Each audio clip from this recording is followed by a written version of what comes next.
করিনি। যে অপদার্থ বিয়ে করে স্ত্রী ভরণ পোষণ করতে পারে না তার গলায় দড়ি দিয়ে মরাই উচিত। তোমাকে তোমাকে আমি 20 টাকা কেন 20টা পয়সাও দেব না। বসবে গিয়ে আমি অনেক ঢেলেছি আর ডালতে প্রস্তুত নই। আপনি তো আমার আত্মীয় দাদা। না, তোমার মতো অপদার্থকে আমি আমার আত্মীয় বলে স্বীকার করি না। চন্দ্রার জীবনটা তুমি একেবারে শেষ করে দিয়েছ। ভরণ পোষণ যদি নাই করতে পারবে তাহলে বিয়ে করেছিলে কোন লজ্জায়? যাও গলায় দড়ি দাও। আপনি ঠিকই বলেছেন দাদা। এই স্বার্থ পৃথিবীতে আমার মতো হতভাগ্যের বেঁচে থাকার কোনো সার্থকতা নেই দাদা, কোনো সার্থকতা নেই। মরবার জন্যও মনের জোর থাকা চাই, সেই স্টিভেনটাও তোমার মধ্যে নেই। সাধুতা সত্যবাদী যুগ এটা নয় দাদা, এটা হচ্ছে চাল বেতালের যুগ, সততার যুগ। সৎ পথে থাকলে 12-14 বছরে আপনিও যে লক্ষ্যপতি হতে পারতেন না দাদা, আপনিও না। এই কুৎসিত পৃথিবীতে আমিও বেঁচে থাকতে চাই না দাদা, আমিও বেঁচে থাকতে চাই না।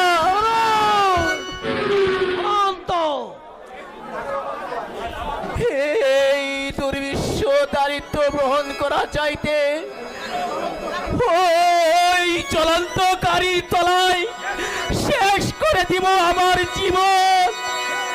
হে পবিত্রা দোষী, তোমার সাথে যখন আমি খাপ খাইতে পারলাম না, বিদায় বিদায় নিষ্ঠুর পৃথিবী, বিদায়।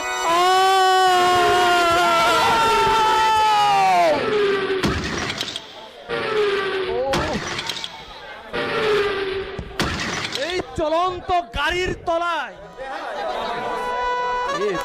এভাবে এভাবে তুই নিজেকে শেষ করে দিলি। অনন্ত অনন্ত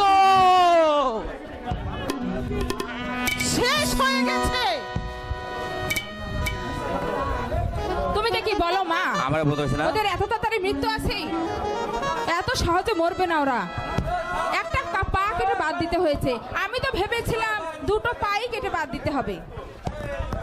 ওর বোনটাকে দেখলাম, হ্যাঁ দাদার কাছে এসেছি সাহায্যের জন্য। এই 2-4 মাসের মধ্যে ওদের জন্য 2000 টাকা খরচ গেছে। আবার যদি টাকা দেয় তাহলে আজ একচোট হয়ে যাবে ওর সঙ্গে আমার। তোরাই বা কোত্থেকে দিবি বাচ্চা? এক ছেলে দার্জিলিংয়ে পড়ছে, তার জন্য 1 গাদা খরচ। 3টে মানুষ ঘাড়ের উপর বসে বসে খাচ্ছে, তার জন্য একটা ফালতু খরচ।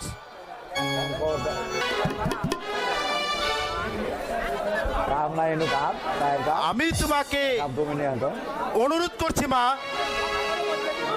এদের সংসারের মধ্যে তুমি কথা বলতে এসো না। সাহায্য করুক বা না করুক সেটা বুঝবে শৈলেন। তুই থাক তো বাপু, আমার মেয়ের জামাইয়ের ভালো মন্দ আমি বুঝবো না? তাই তো কথাই বলে, নিষ্কন্মা শ্বশুরের বচন মিটে বসে বসে খান চিতাল পিঠে।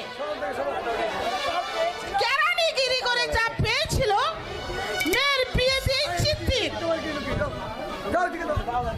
তুমি বড্ড বাজে কথা বলো মা। তোমার মেয়ের জন্য যতটুকু মমতা তাদের ছেলের জন্য ততটুকু মায়া। তাছাড়া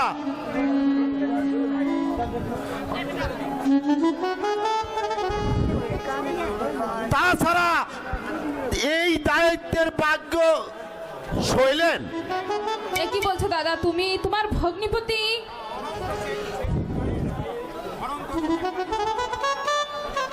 অনন্ত সেদিন গাড়ি চাপা দিয়ে আত্মহত্যা করতে চেয়েছিল, শৈলেন তাকে উত্তেজিত করেছিল। কোন এক দুর্বল মুহূর্তে এক্ষণ কথা আমাকে বলেছে শৈলেন, কিন্তু কিন্তু পরের বাক্যের গরিব আত্মীয় স্বজনদের সাহায্য করা উচিত।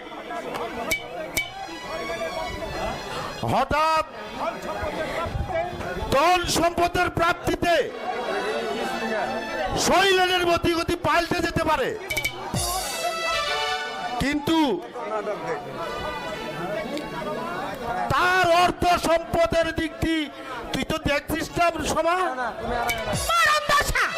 অর্থ সম্পদ নতুন দেখছি বলে টাকা পয়সা খুলাম কুচির মতো বুঝি উড়িয়ে দিতে হবে? ওর শ্বশুর শাশুড়ি বসে বসে খাচ্ছে খাক, কিন্তু দেবরটা যে ষাঁড়ের গতর নিয়ে ঘুরে বেড়াচ্ছে তার বেলায় তাকে কেন বসে বসে খাওয়াবে?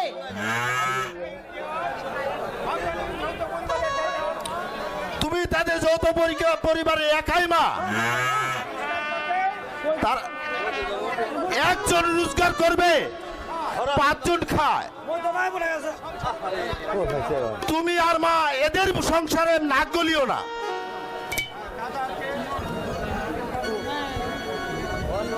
আমি কিছু বলিনি। দাদাকে চা দাও মা, দাদা চা নাও। আচ্ছা শোনো মা, তোরা এই নতুন ঝিটাকে কবে রাখলি? ও মা, ঝি কোথায়? ও তো আমার শাশুড়ি। তুমি দাদা, তুমি চোখে চশমা দাও, বুঝছো? ও, উনি তোর শাশুড়ি? হ্যাঁ। কিন্তু পোশাক পরিচ্ছন্ন দেখা যাচ্ছে একটা ঝিয়ের মতো, তাই ভুল হয়ে গেছে আমার। তোদের তো বেশ বুদ্ধি আছে দেখছি, অযথাই ঝিয়ের পিছনে টাকা খরচ করার কোনো মানে হয় না, হ্যাঁ মানে বলছিলাম। হ্যাঁ, তোরা ভালো কাজ করেছিস। আমিও তোদের কথা অনুসরণ করব ভাবছি। দুটা ঝি বসিয়ে বসিয়ে মাইনা দিচ্ছি, আমি ওদের ছাড়িয়ে নতুন ঝি রাখবো।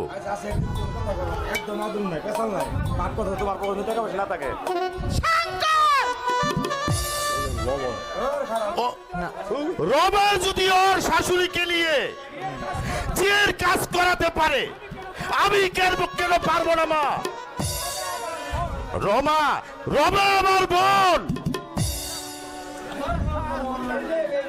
রুদাক্ষা আর হরিদারকে ভুল করে দেব, তাতে তুমি হবে আমি আমার বিনা মাইনের দাদার কাছে তুমি কি বলেছো? কিচ্ছু শোনাবে না, আমি তো কিছুই বলিনি। মাস্টারের কোনো কথাই শোনাবে না, বুঝাই নিশ্চয়ই কিছু বলেছো। তোমাদের জন্য দাদারা তো মাথা ব্যথা কেন? আমি তোমাকে জিজ্ঞাসা করে ঝি ছাড়িয়ে দেয়নি? তখন তো বলেছিলে 30 বছর ধরে এই সংসার চালিয়ে যাচ্ছি। বলেছি তোমার এই অদৃষ্টে অনেক দুঃখ আছে। আমার মতো মেয়ে বলে তোমাদের খেতে পড়তে দিচ্ছে, অন্য কেউ হলে হাত ঘাট ধরে তোমাদের বাড়ি থেকে বের করে দিত। মিটমিটে একটা ডন যেন ভাজা মাছখানা উল্টা খেতে জানে না। বৌমা,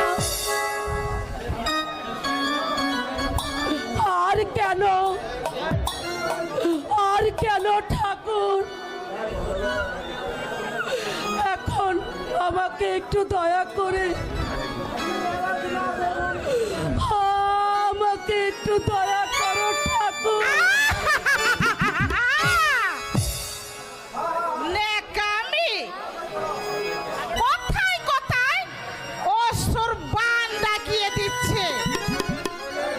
বলি কবে কবে তুমি ভালো মন্দ খেতে পারছো? আজকে না হয় আমার মেয়ের দৌলতে দুটো ভালো মন্দ খেতে পড়তে পারছো। আগে কি ছিল তোমাদের মরণ দশা, যেন ফাটা মাছটি উল্টে গেছে না। দেন কথা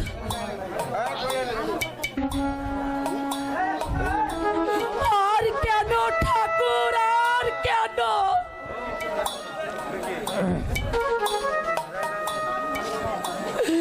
একবার তুমি আমাকে মনে করে সব সুখ শান্তি কেড়ে নিয়েছ ঠাকুর।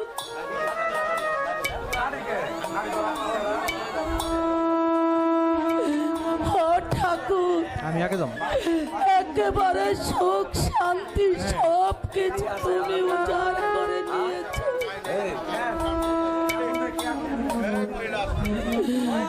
শান্তি রাখার কোনো যে ঠাঁই নেই ঠাকুর, কোনো যে ঠাঁই নেই।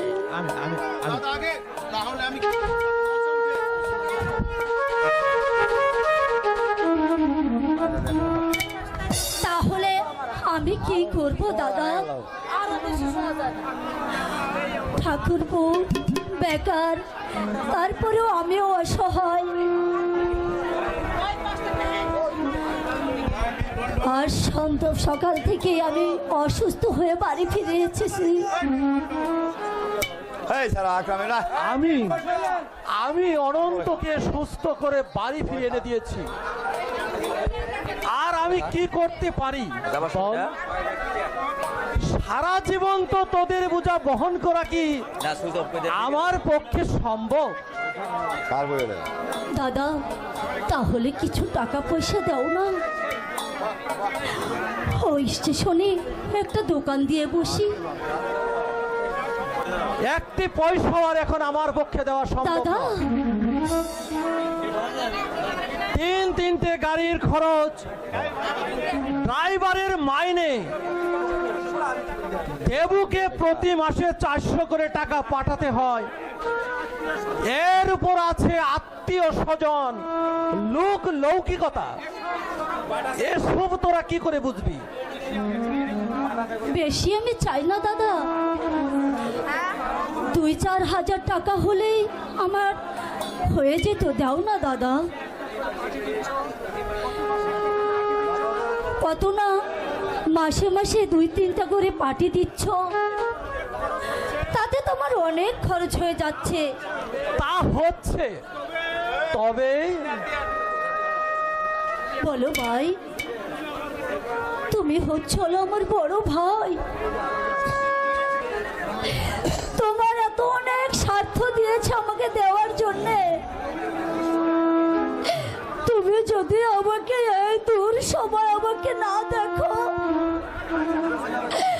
তাহলে আমি কার কাছে হাত পাতবো বলো দাদা? একটি টাকা পয়সাও আমার পক্ষে দেওয়া সম্ভব না।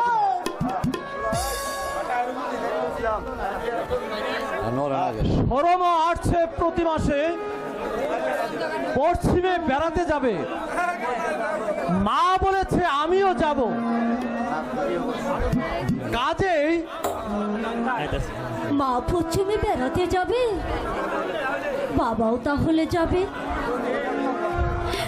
আমার যদি এই দিনটা না থাকতো, আমি হয়তো মায়ের সঙ্গে 2-4 দিন যেয়ে বেড়াতে পারতাম। আরে মা সংসার ফেলে কিভাবে যাবে? এই না বললে মা যাচ্ছে। মা মানে সুরমার মা, আমার শাশুড়ি মা। বাহ বাহ বাহ বাহ বাহ! 60 দশকের যুব মানুষ,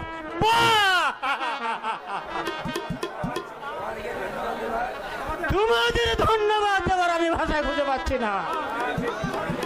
মা বেটিকে সংসারে ঘানিতে জুড়ে দিয়ে শাশুড়ি মাকে তীর্থস্থান দর্শন করতে পাঠাচ্ছ।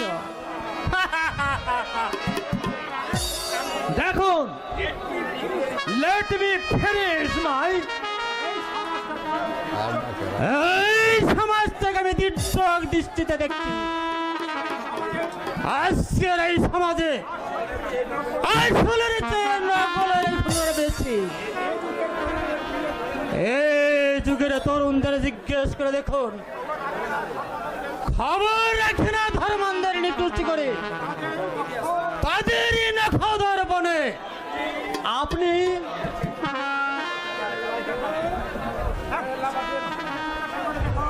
একটি ছেলেকে জিজ্ঞাসা করে দেখো, উমেশ চন্দ্র ব্যানার্জিকে ছিল, বিপিন চন্দ্র পাল, কল্পনা দত্ত, বিনয় বাদল,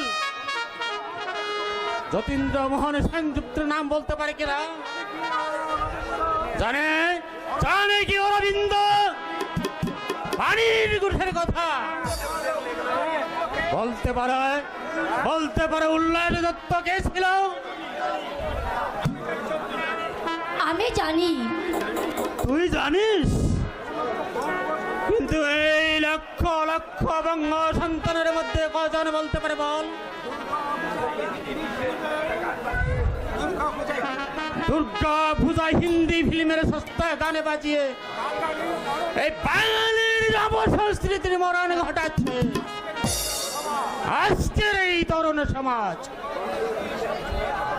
বঙ্গ মনীষীর শাসনে কতগুলো ভূত প্রেত আসর পেতে বসেছে। দান মানতে শিখের কি? সুন্দর সেই সৌন্দর্য অপমৃত্যু ঘটাচ্ছে তোমরা। তোমাদের শিক্ষা আছে, নেই কোনো রুচিবোধ। তোমাদের মন আছে, নেই কোনো মনে উদারতা। অপসংস্কৃতির ধ্বজা ধরে অবক্ষর পথে তোমরা এগিয়ে চলেছ। ঠিক কুলাঙ্গার, ঠিক কুলাঙ্গার, ঠিক। একটা স্ট্রিট ডগ। তাহলে আমি কি করব দাদা? বললাম তো, একটি পয়সাও দেওয়া সম্ভব নয়। তাহলে তাহলে কি আমি উপোস করে মরবো দাদা?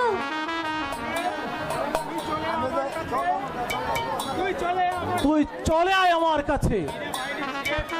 বিনে মাইনিয়ে ছেলের কাজ করার জন্য দাদা? তার মানেটা আমাকে জিজ্ঞাসা না করে তুই তার মনটাকে জিজ্ঞাসা কর। চন্দ্রিমা, কি অবস্থা আমার মাকে রেখেছো? চন্দ্রিমা, চুপ করো দাদা। সত্য কখনো চাপা থাকে না দাদা, চাপা থাকে না। তোমার বুকে হাত দিয়ে বলতে পারো, তুমি যে বিয়ের আগে ছিলে এখনো কি তাই আছো দাদা? চন্দ্রিমা, তাই আছো? তোমার মানুষও কি পরিবর্তন হয়নি? দূর হয়ে যা, দূর হয়ে যা আমার সম্মুখ থেকে। তোর মতো বোনের মুখ আমি দেখতে চাই না। দাদা লাগবে না আমার। আমি তোদের জন্য বৃথায় স্নেহ মমতার অপচয় করেছি। দাদা তোকে শুধু লেখাপড়াই শিখাইনি, নাচ গানও শিখিয়েছি। নিজে কষ্ট করে তোর বিয়ের রসদ জুগিয়েছি, অথচ তোরা এমন বেঈমান। দাদা শুধু ও নয়, তোমার পুরো বংশটাই অকৃতজ্ঞ বেঈমান। বৌদি তোমার ভাই, শুনেছ? তোমার ভাই আমার মাকে যা না তাই বলে গালাগাল করলো। মা কাঁদতে কাঁদতে বাড়ি ছেড়ে চলে গেল। শোনো, মা নাকি তোমাদের সংসারে আগুন জ্বালাতে এসেছে। মার মুখে নাকি বিষ। মা নাকি তোমাদের সংসার ভাঙতে চায়।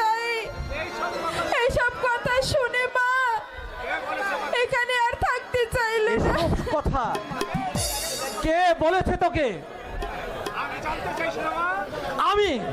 আমি জানতে চাই শোনা, কার এত বড় স্পর্ধা আমার মাকে অশালীন কথা বলে? আমি বলছি দাদা, নরেন, তুমি চণ্ডীমাকে সাহায্য করো আর না করো সে বুঝবে তুমি, কিন্তু বাইরের লোকে সেখানে না গলাবে কেন? শুনেছো শুনেছো তুমি আমার কথাগুলো শুনলে? আমার মা নাকি বাইরের লোক। আমি তোকে সাবধান করে দিচ্ছি নরেন, এই সংসারে ভাত যদি খেতে হয় আজে বাজে কথা একদম বলবি না। মাকে আমি দেবতার মতো শ্রদ্ধা করি। মাকেই নয় দাদা, মাকেই নয়, নারায়ণ! বলুন শস্য মাতাকে। মাকে, নরেন, মাকে তো তুমি রাধুনির পাশে বহাল করেছো দাদা। সত্যি সত্যি দাদা, ধন্যবাদ দেওয়ার ভাষা আমি খুঁজে পাচ্ছি না। সত্যি তুমি মহাপুরুষ। get out! I said get out! দাদা, তুই এই মুহূর্তে আমার সম্মুখ থেকে চলে যা। দাদা, শুধু কোনো কথা নয়, এতদিন আমি বৃথাই বসবে কে ঢেলেছি। চলে যা, তুই আমার সম্মুখ থেকে এখন চলে যা। দাদা, দুষ্ট গোয়ালের চাইতে শূন্য গোয়াল অনেক ভালো। দাদা, বেঈমান ভাই থাকার চাইতে না থাকা ঢের বেশি ভালো। বিয়ে করেছি আজ 15 বছর। এই 15 বছরের মধ্যে একটা দিনও তোরা ওকে শান্তিতে থাকতে দিসনি, অথচ আমার সৌভাগ্যের মূলে ওর অক্লান্ত পরিশ্রম। বিহারের মতো এখনো দাঁড়িয়ে আছে। আমাকে যদি কেউ এমন ভাবে কথা বলতো আমি গলায় দড়ি দিয়ে বলতাম। বৌদি, বেহায়া আমি অনেক দেখেছি, কিন্তু তোমার মতো নির্লজ্জ বেহায়া আমি একটিও দেখিনি। বৌদি,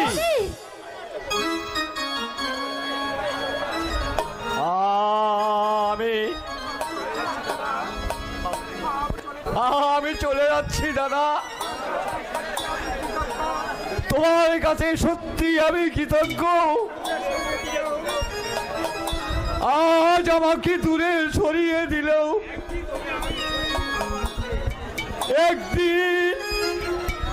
একদিন সত্যি তুই আমাকে ভালোবাসবি। নরেন,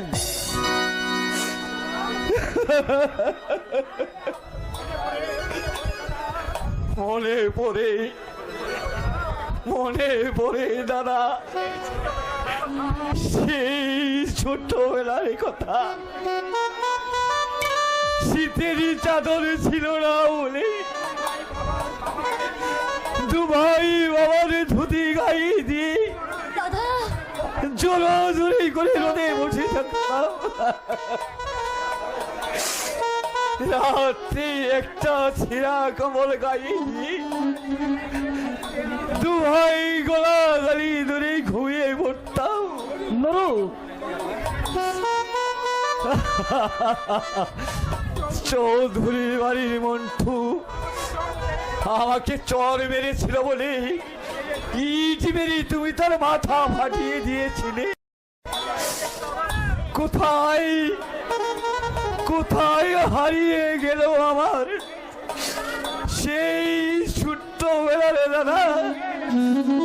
এই পৃথিবীর গুণে গুণে খুঁজলেও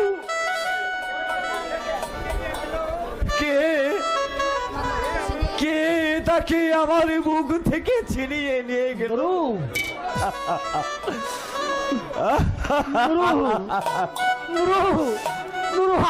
আমি না না না দাদা, তুমি সেই নাও। সেই দাদা আমার হারিয়ে গেছে, এই দাদা আমার হারিয়ে গেছে। ধর সজির অন্তরালে অর্থের নিচে চাপা পড়ে গেছে তার স্নেহশীল মন। এই পৃথিবীর গুনে গুনে খুঁজলেও আমি তাকে পাবো না, আমি তাকে পাবো না, আমি তাকে পাবো না।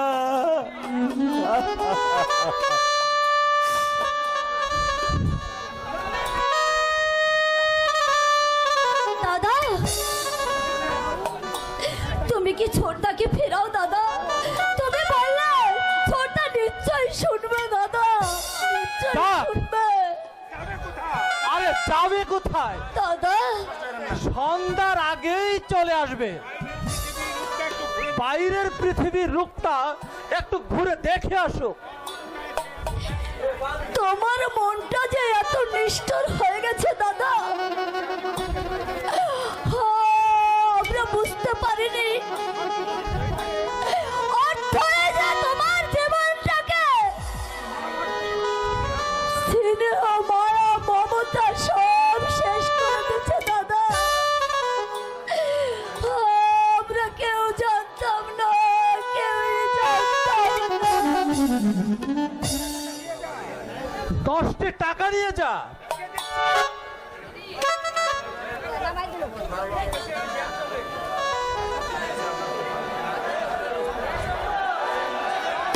দাদা, ভিক্ষা দিচ্ছ? চন্দ্রিমা, ভিক্ষা যদি দিতেই হয় দাদা, তোমার কাছে কেন ভিক্ষা করব? প্রকাশ্য রাস্তায় দাঁড়িয়ে হাত পাতিলে কিছু না কিছু পাবো দাদা গো, কিছু না কিছু পাবো। চন্দ্রিমা,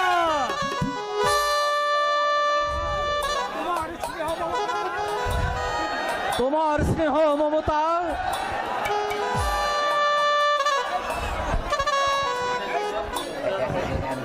এই সব কথার কি কোনো অর্থ হয়? আমি যদি আত্মীয় স্বজনকে দিতে পারি তাহলে ভালো, আর না দিতে পারলেই খারাপ।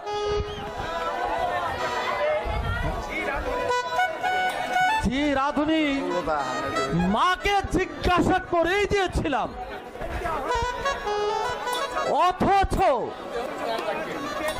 অথচ মা যে লোকের কাছে বলছে।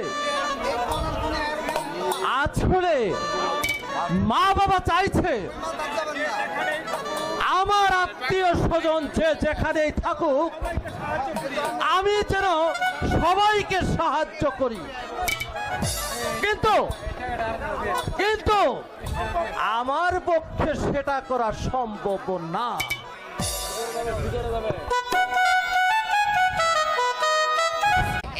এই ফসলা বাড়িতে যেন একেবারে নরক কুণ্ড বানিয়ে ফেলেছে। সব বলে বলে শুনে গেছে ওদিকে পাট কি করছে ক্রোধিক কই করছে এখন এমন ভাড়াটে হইতাছে এটা বলেন।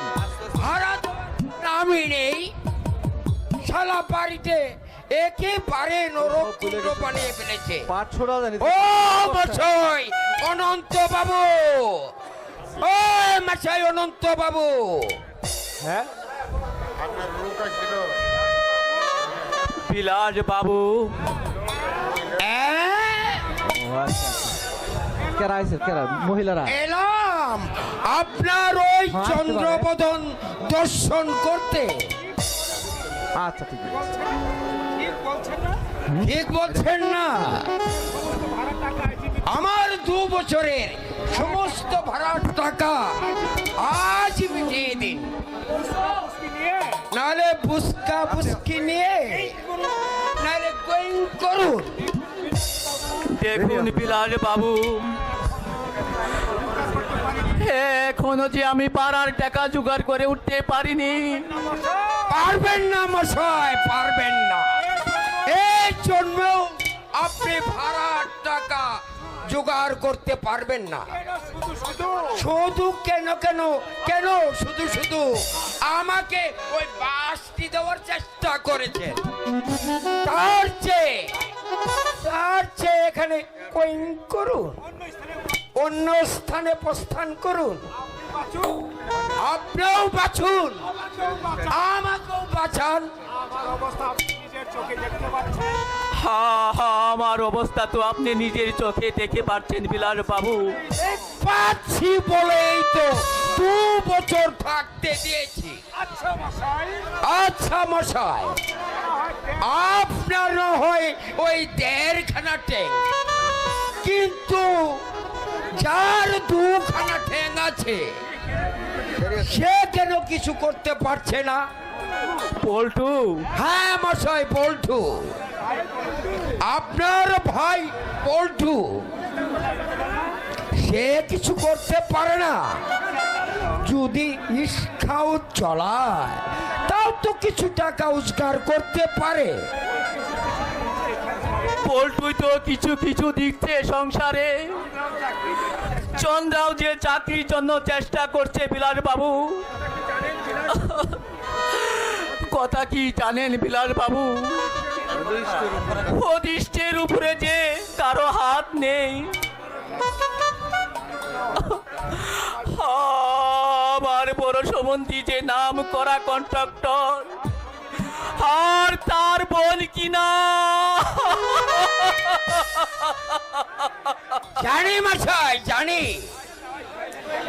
আজ না হয় শৈলেন গাঙ্গুলি আঙ্গুল ফুলে কলা গাছ হয়েছে, এক সময় তারাও আমার বাড়িতে এই ভাড়াটে ছিল। অনেক কষ্টে জীবন গাঙ্গুলি ওই ছেলেটাকে মানুষ করেছে। কেরানিগির জীবন। শৈলেন্দা ভুলে গেছে সেই কান্নার ইতিহাস। পথের নিচে চাপা পড়ে গেছে শৈলেন্দার শিলমনশীল মন।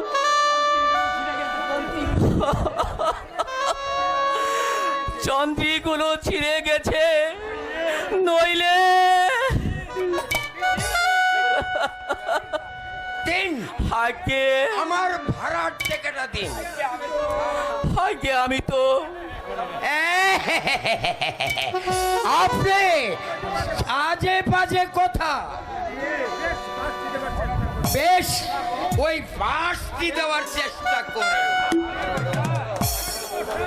আরে মশাই,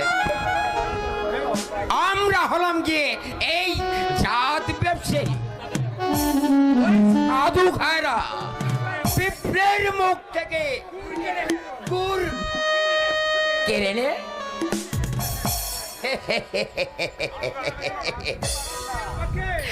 আপনি আমাকে এই পাস দিতে পারবেন না। ভাড়ার টাকাটা আমি কোত্থেকে দেই বলুন? একটি পয়সাও যে আমার হাতে নেই বিলাস বাবু।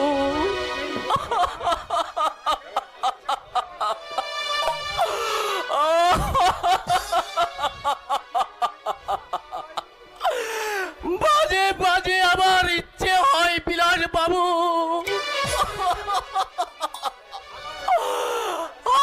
আমার ওই গাড়ির সামনে চাপিয়ে পড়ে শেষ করে দেই আমার এই দুর্বিশ্ব জীবন। দুর্বুদ্ধি ছাড়ন মশাই, আপনার ওই দু ঠ্যাংওয়ালা ভাইটিকে কোথায় গেল? পল্টু যে আজ 3 দিন ধরে বাড়িতে নেই বিলাস বাবু।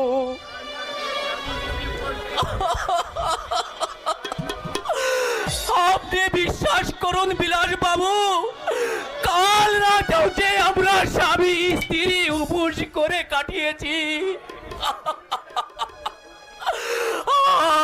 আপনি বিশ্বাস করুন বিলাস বাবু, উপায় থাকলে আপনাকে আমি বিমুখ করতাম না বিলাস বাবু, বিলাপ করতাম না।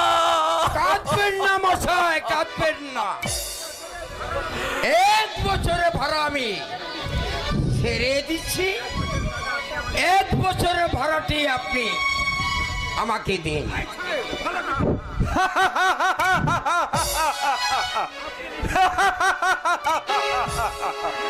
আপনি নিশ্চয়ই এতটা আশা করতে পারেননি বিলাস বাবু। জাল নয়, আসল টাকা। কথা কি জানেন, টাকা পয়সা উঠছে, একটু চালাকি করে পকেটিস্ত করলে হয়। আরো আছে, এই দেখুন।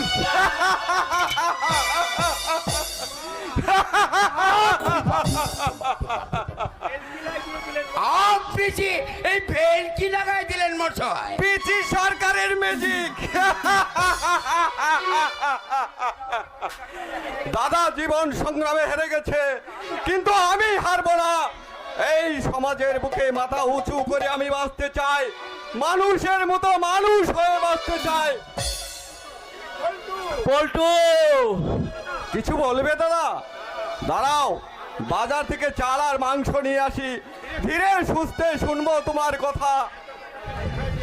এত টাকা তুই কোথায় পেয়েছিস পল্টু? রোজগার করেছি, কোন পথে? যে পথে হোক তা তোমার দেখবার দরকার নেই। কিন্তু ওই টাকার গায়ে কি লেখা আছে কোনটা সৎ পথে আর কোনটা অসৎ পথে?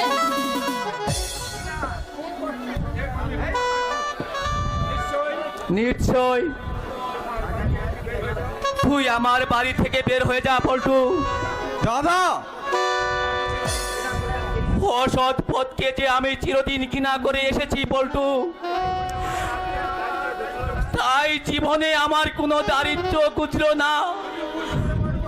আমি হুশ করে মরব, তবু তবু ওই অসৎ পথের রোজগার আমি মুখে নেব না রে পল্টু, মুখে নেব না। তুমি ভুল করছো দাদা। হ্যাঁ, ভুল করছেন আপনি। এই মানসিকতা নিয়ে বর্তমান পৃথিবীতে বেঁচে থাকা যাবে না। বাঁচতে হলে কিছু তন্ত্রমন্ত্র করতে হয়। এমন বাছা আমি বাঁচতে চাই না বিলাস বাবু। এখনো চিন্তা করে দেখো দাদা, দেখেছি আমি পল্টু, তোমার দেখেছি। বড় সম্বন্ধে কি করে ধনী হয়েছে জানো? জানেন, জানবার আমার কোনো দরকার নেই। ওদের যা খুশি ওরা করুক, আমি ওই অন্ধ পথে রোজগার করতে চাই না রে পল্টু। হেই হেই পল্টু, তুই কি আমাকে চিনিস না রে পল্টু? তুই জানিস না আমি উপোস করে মরতে প্রস্তুত, তবু ওই অসৎ পথের টাকা আমি মুখে নেব না রে পল্টু, মুখে নেব না। বেশ, থাকো তোমার মানদাতা মোলের বস্তা পচা আদর্শ নিয়ে। তোমার নীতি বাক্য শুনে আমার পেট ভরবে না। পল্টু, আজকের এই সমাজে কোন মানুষটা সৎ আছে বলতে পারো? ইজ এন্ড এভরিবডি অসৎ। পল্টু, সাধুতা দেখাতে গিয়ে তুমি শুধু পরে পরে মার খাচ্ছ না দাদা, বৌদিকেও তিলে তিলে হত্যা করে চলেছ। ভালো বংশের মেয়ে বলে এই দুঃখ কষ্ট নীরবে সহ্য করে চলেছে। অন্য মেয়ে হলে সে তোমার ঘর করতো না দাদা। আদর্শের বলিতে মন হয়তো ভরতে পারে দাদা, কিন্তু পেটের জ্বালা নীতি বাক্য মানে না দাদা, নীতি বাক্য মানে না দাদা। পল্টু, পল্টু, তোদেরকে যে আমি কি করে বুঝাবো? পৃথিবীর শুদ্ধে মানুষ হয়তো অসৎ, কিন্তু আমি কেন মহৎ হব না রে? বাধা কোথায়? ওই পেট আমার আক্রোশটা। বিলাস বাবু,